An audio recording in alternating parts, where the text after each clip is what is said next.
নির্বাচন একেবারেই দোরগোড়ায়, তাই শেষ মুহূর্তে প্রার্থীরা গণসংযোগে ব্যস্ত সময় পার করছেন। উন্নয়নের নানা প্রতিশ্রুতি দিলেও ভোটাররা বলছেন প্রার্থীকে বেছে নিতে তারা ভুল করবেন না। সুখে দুঃখে যাকে পাশে পেয়েছেন তার পক্ষে রায় দেবেন। বিস্তারিত জীবন আহমেদের ডেস্ক রিপোর্টে। কি দিন কি রাত, প্রার্থীরা ছুটে চলছেন ভোটারদের কাছে, চাইছেন ভোট, দিচ্ছেন উন্নয়নের ফুলঝুরি। উৎসবের আমেজ বিরাজ করছে শহর থেকে প্রত্যন্ত গ্রামে। কক্সবাজারে বিরামহীন গণসংযোগ করছেন এক আসনে বিএনপির প্রার্থী সালাউদ্দিন আহমেদ। গণতন্ত্রকে শক্তিশালী করতে ধানের শীষে ভোট চান তিনি।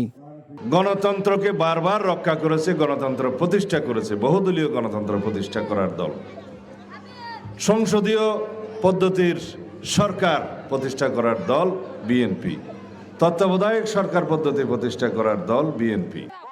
যশোর শহরে দরাটানা ভৈরব চত্বরে 11 দলীয় জোটের নির্বাচনী পথসভা যোগ দেন এনসিপি দক্ষিণাঞ্চলের মুখ্য সংগঠক হাসনাত আবদুল্লাহ। এ সময় ভোটারদের উদ্দেশ্যে তিনি বলেন, ধানের শীষের মিছিল নিয়ে কেন্দ্রে যাবেন, কিন্তু ভোটটা দাঁড়িপাল্লা ও শাপলা কলিতে দিবেন।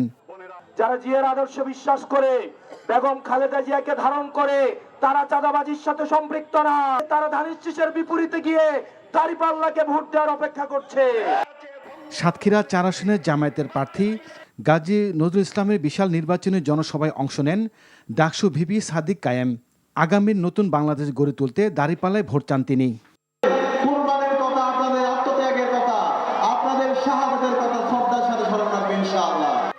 ঢাকা 2 আসনে বিএনপির প্রার্থী আমানুল্লাহ আমান আটঘাট বেঁধে নেমে পড়েছেন প্রচারণায়। থেমেনি জামায়াতের প্রার্থী কর্নেল অবসরপ্রাপ্ত আব্দুল হক। নেতা কর্মীদের নিয়ে ভোটারদের বাড়ি বাড়ি গিয়ে চাইছেন ভোট। আর 3 আসনে বিএনপির হেভিওয়েট প্রার্থী গয়েশ্বরচন্দ্র রায়ের বিপক্ষে লড়ছেন জামায়াতের প্রার্থী অধ্যক্ষ শাহিনুর ইসলাম।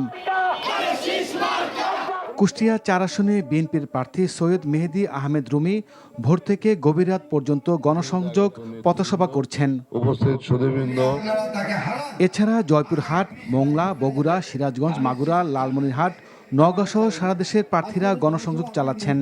লেভেল প্লেয়িং ফিল্ড নিয়ে পাল্টাপাল্টি অভিযোগ থাকলেও এবারে নির্বাচন সুষ্ঠু হবে বলে আশা প্রার্থীদের। তারপর হচ্ছে আপনার যৌতুক আইন। জীবন আহমেদ, এনটিভি নিউজ ডেস্ক।